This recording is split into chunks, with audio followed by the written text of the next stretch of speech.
The next thing we want to do is give an example how we make predictions on the propensities of a customer churning.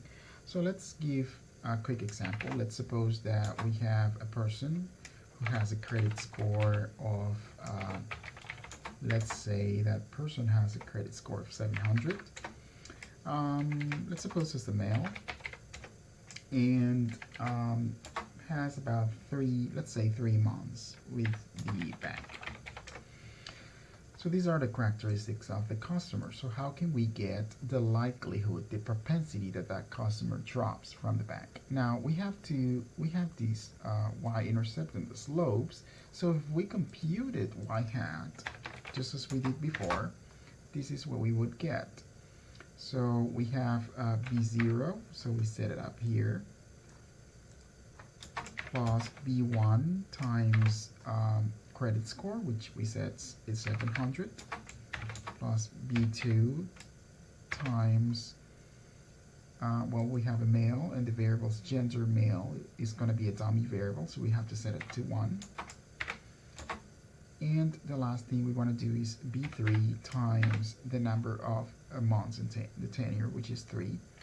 And we would get a y hat of minus 1.57. Now this is not a propensity yet. We have to do what we call the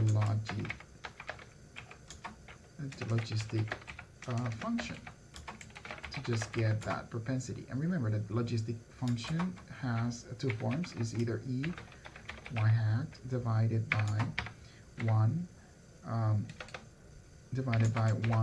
plus e to the y hat. Now, so that is one formula. The other one is 1 divided by 1 plus e to the minus y hat. So either way, that's going to give you the same thing. So let's calculate it using this. And we have that the likelihood of that customer churning from the bank is 17%. And again, we can check and verify that we get the same thing with the other formula as well, and we can see that it's the same thing. So this is how the predictions are made using the logistic function. All right.